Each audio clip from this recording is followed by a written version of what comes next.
potestade. Eu fico com a Bíblia. Mas principado é o nome de um coletivo. O Principado de Mônaco, por exemplo. Então, principado não é apenas um príncipe. Acredita-se erroneamente que Satanás, Lúcifer, Beelzebu é tudo a mesma coisa. Não é. São demônios distintos, com funções distintas. O principado, segundo a Bíblia satânica, escrita por Anton LaVey, conta com 4 nomes: Lúcifer, Satanás, Belial e Leviatã. Nós vamos falar um pouquinho sobre cada um deles. E as potestades ou subpríncipes são 8. E eu não quero nem falar os nomes dos 8, mas cada um trabalha numa área específica. Por exemplo, na área da comida, gastrointestinal ou doenças relativas à alimentação, é um demônio chamado Behemoth. Esse demônio é uma potestade que comanda essa área em todo o planeta Terra. Você percebe que na Índia existem rituais, oferendas, só em cima de comida. São rituais e oferendas para demônios ligados diretamente a Behemoth. Demônios da área da sexualidade, enfim, de parte de sexualidade, de homossexualismo ou não, bissexualismo, bestialidade, essas coisas todas, são demônios da linha de Belfegor. Behemoth é o demônio da linha da comida, Belfegor é o demônio da linha da sexualidade. É através dele, dessa potestade, que descem as demais escalas para chegar até, por exemplo, no Brasil, a pombagira, que atua na separação de casais. Então existe uma liderança. Lá em cima tem um príncipe, abaixo dele tem as potestades, os subpríncipes, liderando cada área da vida humana. Abaixo deles os dominadores diferentes em cada país. Nos Estados Unidos são outros demônios, no Brasil são outros, na China, no Japão são outros, na Inglaterra, em Portugal são outros, mas são todos eles abaixo das potestades e são demônios dominadores. Hoje em dia tem um negócio mais moderno, estão importando demônio. Tem brasileiro que vai lá na Europa levar lá os demônios do Brasil para lá e não sei o que, tão importante. Por mim, querem levar embora, podem levar. Deixa o Brasil sem nenhum aqui. Tá bom demais. São divisões. A minha família tinha, por regra, uma profissão e uma religião. Por quê? Porque no Brasil, ainda, e graças a Deus por isso, não é aceito o satanismo como religião, não se permite igreja aberta de satanismo como religião. Embora já haja alguns templos satânicos com fachadas, mas já existem, eu conheço alguns. Mas não existe ainda a religião propriamente dita satanismo. Em outros países do mundo já existe. E cada um tem que ter um trabalho secular, por mais que não ganhe nada. Porque se ganha muito dinheiro no satanismo, e aí vai aparecer esse dinheiro como? Aí a Polícia Federal, sei lá quem, vai acabar indo atrás pensando que é alguma maneira de conseguir dinheiro ilícita, inclusive é uma maneira de conseguir dinheiro ilícita. Então, a minha família sempre teve 2 religiões. A parte do meu avô, que era o sacerdote superior, eles eram da Umbanda e da Quimbanda. E a parte da minha avó, ela era do budismo ocidental, que tem alguns nomes no Brasil, como Jorei Center e algumas coisas assim, que eu não me lembro muito bem, messiânica e etc. E era a religião na família. Eu cresci no meio disso. Dias de reunião no terreiro, eu ia lá, junto com a reunião, acostumado a ver manifestação do demônio direto. Dias que tinha festas no budismo, eu ia lá também, sempre indo de um lado de outro. Cresci desde pequenininho com isso tudo, mas acostumado, dentro da família, a ver os rituais de magia negra. Os rituais de magia negra, queridos, são coisas que não se contam um para o outro. Não existem manuais, existem apenas 3 livros sagrados dentro do satanismo, que se chama Lemegecton, Heptameron e as Chaves de Salomão. 3 livros que ensinam como fazer magia negra. Os únicos 3 livros sagrados. Não existem cópias, não tem como você ir numa livraria e pedir, eu quero um livro, as chaves, não existe isso.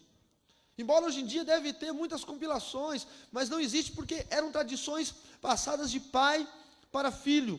E essas tradições são guardadas as 7 chaves dentro do satanismo. É impossível você arrombar a porta da casa do satanista e encontrar um armário cheio de livros sagrados e textos escritos com sangue e pedaços de cabeça. Você não vai achar. O máximo que você pode achar é uma casa vazia. Porque são muito sutis no que fazem. Matam pessoas todos os dias. E você não vê onde estão os corpos. Eu vou te falar onde estão. Na minha família eu entrei automaticamente com 12 anos, porque no satanismo não se recruta crianças com menos de 12 anos. Os pais podem oferecer a criança a Satanás, ele pode oferecer ao diabo a criança. Mas não se recruta com menos de 12 anos. Depois que eu me converti, eu descobri que com 12 anos é a maioridade espiritual. É onde a pessoa tem que decidir-se se vai servir a Jesus ou não. Então, com 12 anos, fez 12 anos completo, pode se recrutar ou não para o satanismo. Eu teria até umas fotos para mostrar, mas talvez na edição dessa filmagem a gente venha colocar, de crianças sendo oferecidas pela família no satanismo. São coisas assim, hediondas, horríveis, sabe? Em alguns dos meus seminários eu tenho mostrado isso. São coisas terríveis. Eu tenho uma foto muito interessante que eu consegui, que foi uma criança sendo oferecida nos Estados Unidos. Ela é levada num chiqueiro, porque para os satanistas o cristão é considerado um porco, porque sempre está se abaixando, sempre está se humilhando, e para eles isso é um sinal de fraqueza. Então a criança é oferecida ao diabo dentro de um chiqueiro, toda nua, e eles derramam sangue sobre aquela criança, a criança fica toda empapada de sangue, e a criança oferece algo para o diabo.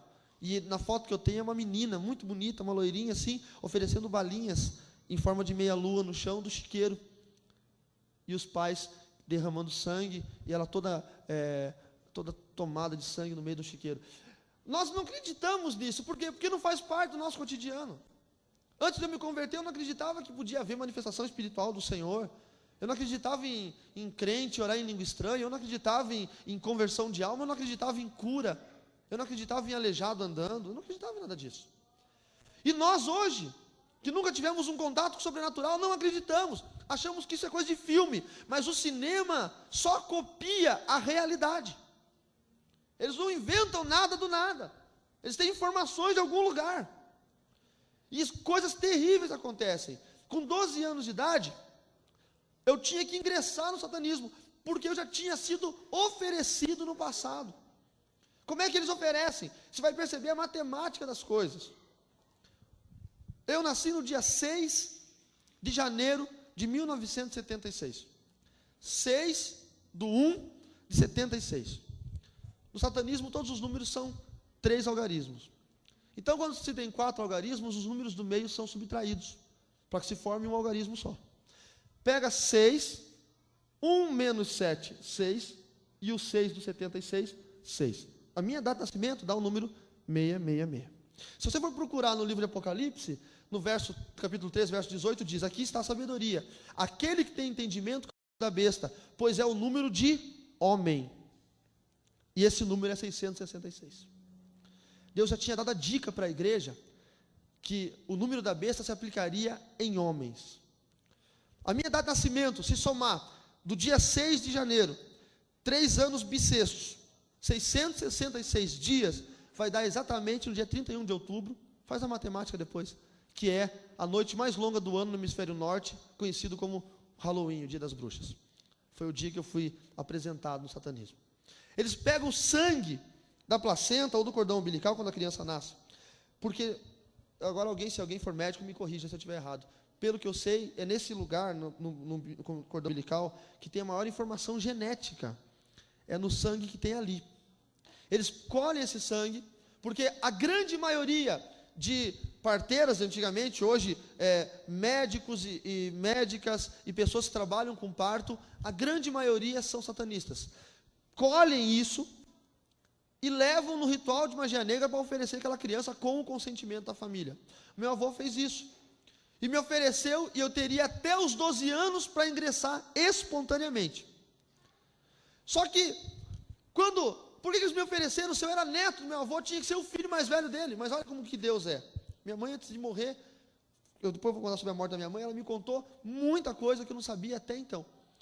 O meu avô tinha que gerar uma descendência espiritual, nasceu o filho mais velho dele, o primeiro filho.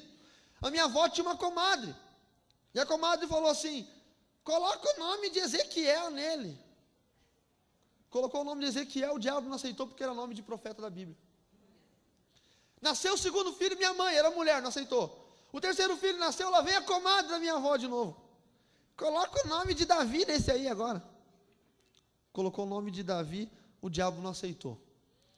Aí então o inimigo falou para o meu avô: o primeiro neto você vai colocar vai ser meu. Nasceu meu irmão mais velho, o nome do meu pai é Álvaro Vieira Ribas, o nome do meu irmão Álvaro Vieira Ribas Júnior. O diabo não aceitou, porque era o nome do meu pai, tinha que ser descendência do meu avô. Então era para eu nascer, o inimigo falou: tua filha vai engravidar, e o filho você vai colocar o meu nome nele. E o nome do meu avô era Carlo Oátio Prieto. Colocou meu nome de Carlo, porque eu tinha que ser descendência direta do meu avô. Foi assim que eu fui entregue ao inimigo. Com 12 anos de idade, eu tinha que aceitar. Eu tinha 1 ano para aceitar entrar no satanismo.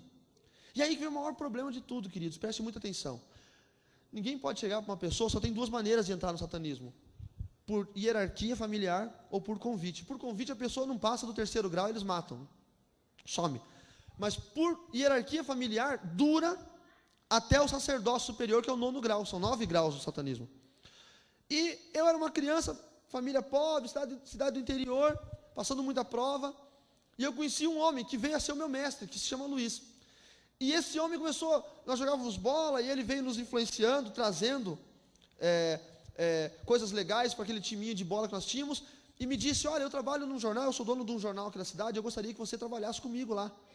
E eu, com 12 anos de idade, queria um dinheirinho, fui trabalhar naquele jornal. Eu conto muito bem detalhado isso no meu primeiro livro, que é chamado Bruxaria, o Desvendar de Segredos Ocultos há Milênios, que foi lançado pela editora Naos. No período que eu fui convivendo com o Luiz, ele fazia pequenos prodígios para atrair a minha atenção. Por exemplo, ele falava para mim assim, olha, acende aquela luz ali que já está ficando noite, está escurecendo.